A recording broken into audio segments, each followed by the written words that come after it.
Hi guys, this is Dmitro, your English tutor. In this lesson I want to show you, in brief, how to write a good summary for your Duolingo interactive listening question. This question is, let's say, more or less new, because it was entered just, I don't know, in May 2023. So most tutors and most candidates, they don't have, I think, appropriate strategies for acing this question. Of course, we will now do it, as I have said briefly, because thoroughly we work it out in our private sessions online. So you're welcome, please, to drop me a line. All my contacts are in the description to this video, and I'm an experienced tutor with over 20 years of teaching experience. Yeah, and so I will help you for sure. And now, anyway, I tell you this video will be helpful to you. So, what we will do now, we will read. We will not listen and answer those questions, multiple choice questions, because it will take us time. This is the scenario of a real Duolingo interactive listening question. I hope you understand this. This is a scenario. So, by the way, it was not so long time ago. Somebody was struggling with it at the real test. So we will read it now. Because I don't know your level, probably your level is not so high, and when I read it, so I will help you also. And then I will give you a couple of advices. Okay, so let's get started. So this is the preface. This preface is extremely important. I tell you that in theory, you can write, let's say, such like appropriate answer just based alone on this preface. But of course, having paraphrased it, you understand that if you copy it, just replicate, you will be penalized by the system because you're using their words, so it will be a problem. But if you can rephrase it, it's very good. The only thing is which is missing from here is that, let's say, the result of this conversation is not included here. Of course, this is a preface. Anyway, I tell you that paraphrasing the preface in your first sentence is a good idea. It's beautiful. Okay, let's read. You tell your friend about the great part-time job opportunity you just found out about. They offer some advice on how to go about getting it, since they worked at a similar company last summer. You see, this is a new trend, at least for me in the English tests. Maybe for you not, but I don't know what country you're living in. And so they instead of he, she. You understand that, not to insult anybody. So, and instead of writing each time he/she, we write they, and of course the verb is in the plural. So you tell your friend, we understand that this is, here we have one friend, yeah, but they. So don't get surprised, what's that, like one friend but they? Just in case, maybe you don't know it, so now you know it. Since he or she worked at a similar company last summer. By the way, in the conversation you will hear, I think exactly, whether this is a male or female, because judging by the voice you will make a conclusion. And then in your summary, I think you can write he or she if you hear the voice distinctly. You understand? Yes. Okay. Hey, I just found out. We understand that we start the conversation. Hey, I just found out about this great part-time job opportunity that I think I'm going to apply for. Okay. That sounds great. Where is it? It's at a marketing company in the city. They do a lot of work with social media, which is something I'm really interested in. I mean that when I'm reading it, my mind focuses by default, like automatically, at those most crucial points. I'm not just reading and, like an animal without thinking about anything. They do a lot of work with social media. And I'm interested in it. It's a key point, one of the key points. Yeah, I worked at a company like that last summer. Okay, it was a lot of work, but I learned a lot. A lot of work, but he or she learned a lot, and it was a great experience. Okay, nothing special. That's what I'm hoping for. Do you have any advice on how to make a successful application? Another key point, we are approaching the most essential, like place, point, span in the whole conversation, because all of this is just water, it's the filler. But here, we are approaching the really important point. How to make a successful application? Definitely, the most important thing is to make your application materials specific to the position you're applying for. Okay, You understand that it wasn't discovered by these two guys. We know it without them, but make your materials specific to the position you're applying for. Okay, probably we will have some time to include it here. Maybe, I don't know yet, I will tell you. Make sure to highlight any skills or experiences you have that are relevant to the job. One more key point, make sure to highlight any skills or experiences you have that are relevant to the job. So materials relevant to the job, skills and experiences relevant to the job. Okay, that makes sense. I'll definitely do that. Okay, you should also talk about why you're the best candidate for the position. Okay, why? The third key point, why you're the best candidate. Companies want to hire people who are confident in their abilities and who will be an asset to their team. Such an expansion on this, yes, elaboration, but I doubt greatly that we will have time to include it in our 75 seconds here. So, like, we appreciate this wise thought, but again, it's just like a filler and nothing special. Alright, thanks for the advice, wish me luck. And now, friends, I tell you, based upon my experience, there are guys who can who can type on the keyboard extremely fast. So they can produce, within 75 seconds, they can produce 5 or 6 sentences. I don't belong to such a marvelous group of individuals, and I doubt that you do too, yeah? So I think that usually with my students, and then based upon their results, I tell you, if you produce 2 normal sentences, you see, 2, not even 3, you will get a decent score for this. 2. If you can produce 3, you're a hero. Okay, accolades to you, and so on and so forth. Even, I tell you, if you produce 1 long, clever sentence, you already, like, you have aced this task. But of course, let's not aim at 1 because it's an ignominious achievement. Let's aim at 2, yes? So what should we include in this? Most guys, they make a mistake.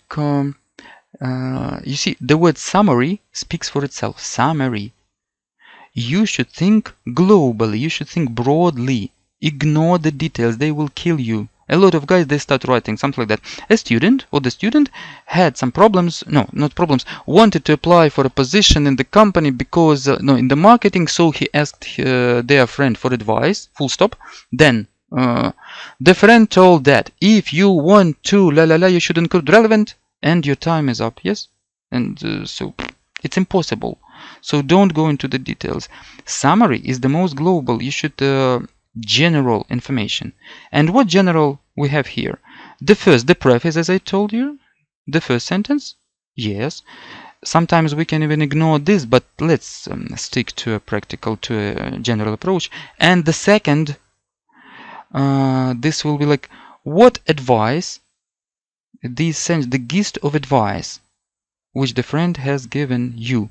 So to include relevant materials and skills, experiences, yes, into your application, and talk, or maybe we can paraphrase and try to express great interest in this position, and that's it. So, for example, my advice to you would be something like this.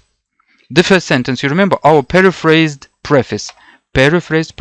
I will not now look into the preface because it's if you're attentive while you're reading and listening and answering, you will not have even to look again into that preface. Something you can. So our first sentence. Some guys write I think you can do it like I was interested in and yeah. Some guys write a student or the student. I think it's also a good idea. Why not?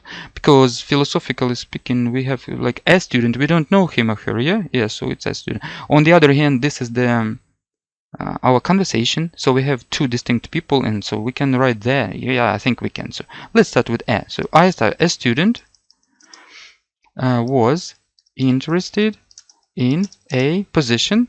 I try to type fast, but from time to time I have a cursor glance at my words, because a lot of you, they make mistakes, spelling mistakes, and then you're punished by the system.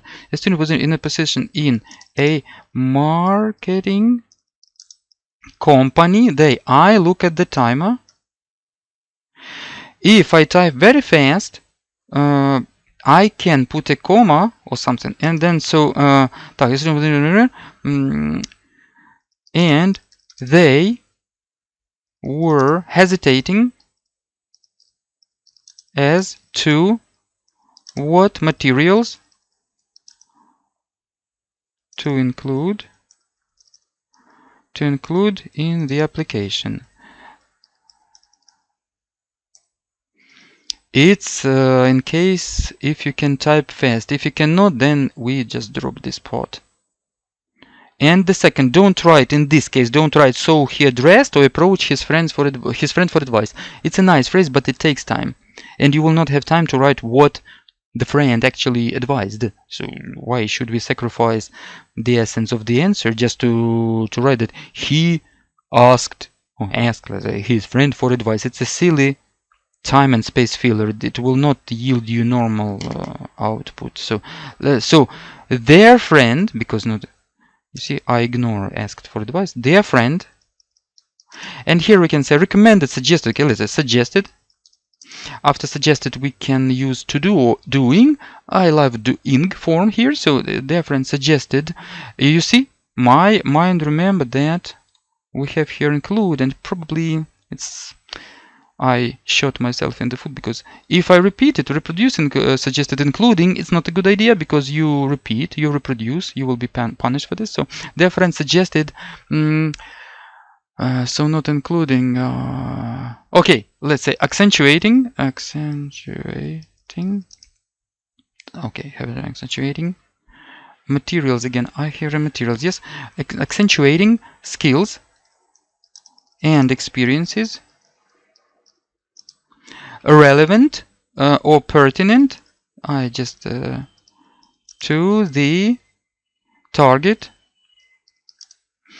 position. We were positioned to target job, yes, not to repeat position. And believe me, their friend suggested accentuating skills and experiences pertinent to the target job. Yes, believe me, I have tutored hundreds of people to these tests.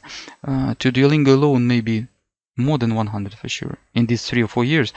If you come up with such a thing, you will get over 120 for your for this task, and I think for DET production subscore. Just these 2 sentences. Most of the guys, they cannot produce these 2 sentences. They start either reproducing the preface, which I told you about, yes, with a lot of mistakes. Remember, your 2 basic foes, your 2 most, let's say, pernicious enemies are your spelling mistakes. Don't confuse them with typos. For example, if you're interested and instead of d, here we have somewhere like foo, the system will understand that it's a typo, it's not a mistake. But if you spell, for example, accentuating something like, let's say, what can we do? Something like this. This will be already a problem.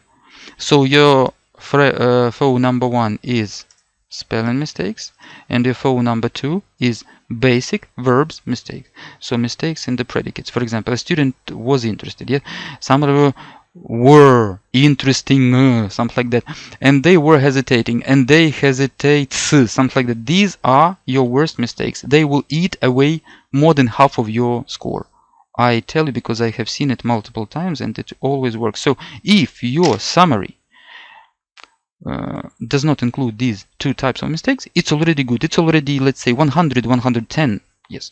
Then the contents and the style, of course. So these 2 sentences are enough for your decent score. Of course, I can continue here in theory, yes, and include something and so on and so forth, but I cannot type so fast. I've been working with the computer for 25 or 30 years of my life, but several times I tried to work with those special courses on the internet, speed typing, something like that, but they are so, often, I don't know, either I don't have patience, sometimes I covered about 70 to 80% of them, but then still I failed, and so then I abandoned the idea altogether, because it got on my nerves, and I think I was wrong. Yes, so I think you have the same problem. 2 sentences are enough. Try to think globally. You see, I have covered the essence of this situation. I didn't reproduce in my silly words with silly mistakes, who went to whom, and then who asked whom about what, and then they started and so on and so on. Okay, friends, so I think you have heard me because it's already 15 minutes that I've been philosophizing about this. Again, if you need urgent assistance, please address me. I cost money as a tutor, but do you understand that if you want a result, especially quick result, you should pay for that. I love you and wish you success, and see you in our next lessons.